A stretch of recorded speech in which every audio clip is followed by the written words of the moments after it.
그런즉 육신으로 우리 조상인 아브라함이 무엇을 얻었다 하리요? 만일 아브라함이 행위로서 의롭다 하심을 받았으면 자랑할 것이 있으려니와 하나님 앞에서는 없느니라. 성경이 무엇을 말하느냐? 아브라함이 하나님을 믿음에 그것이 그에게 의로 여겨진 바 되었느니라. 일하는 자에게는 그 삭시 은혜로 여겨지지 아니하고 보수로 여겨지려니와 이를 아니할지라도 경건하지 아니한 자를 의롭다 하시는 이를 믿는 자에게는 그의 믿음을 의로 여기시나니 일할 것이 없이 하나님께 의로 여기심을 받는 사람의 복에 대하여 다윗이 말한 바 불법이 사함을 받고 죄가 가려짐을 받는 사람들은 복이 있고 주께서 그 죄를 인정하지 아니하실 사람은 복이 있도다 함과 같으니라. 아멘. 하나님은 우리의 죄를 용서해 주시기 위해 하나뿐인 아들을 십자가에 내어주셨습니다.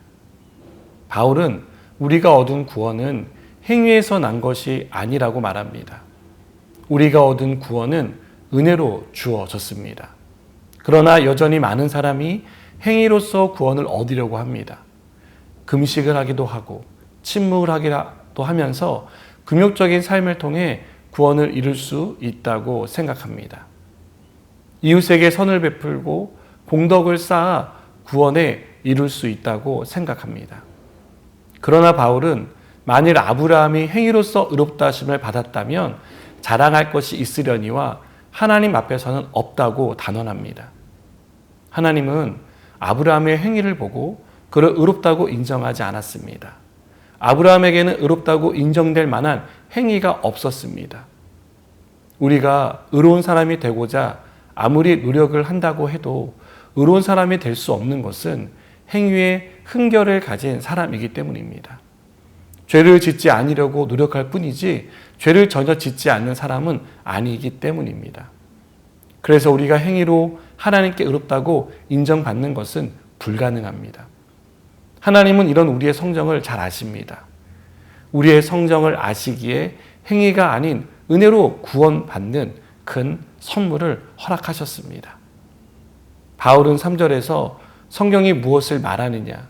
아브라함이 하나님을 믿음에 그것이 그에게 의로 여겨진 바 되었다고 말하고 있습니다. 하나님을 믿었는데 그것이 아브라함의 의가 된 것입니다. 하나님이 그렇게 인정해 주신 것입니다. 우리가 하나님의 은혜에 대해 말할 때 이 은혜는 우리의 어떤 행위에 의해 주어지는 대가가 아닙니다.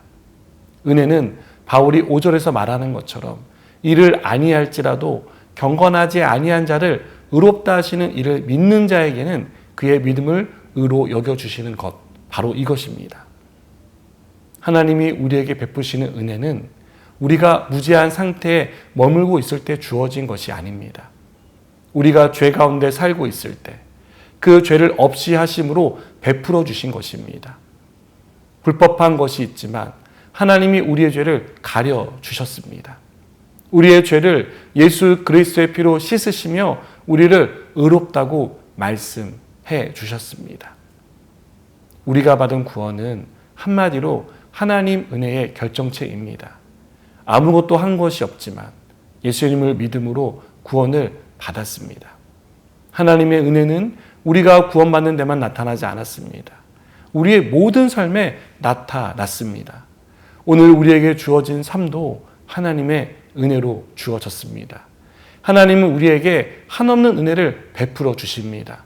그 은혜 때문에 살고 있고 은혜 덕분에 우리의 연약함에도 불구하고 하나님의 자녀라 불릴 수 있는 것입니다. 우리에게 주어진 삶이 하나님의 은혜라는 사실을 기억하며 살아가시기 바랍니다. 우리에게 한없는 은혜를 베풀어 주신 하나님께 감사하며 구원의 기쁨을 누리는 저와 여러분 되길 바랍니다. 기도하시겠습니다. 하나님, 구원받은 것도 은혜이고 지금 삶을 살아가는 것도 은혜입니다. 이 은혜를 잊지 않고 살아가게 하여 주시옵소서. 예수님의 이름으로 기도드립니다. 아멘.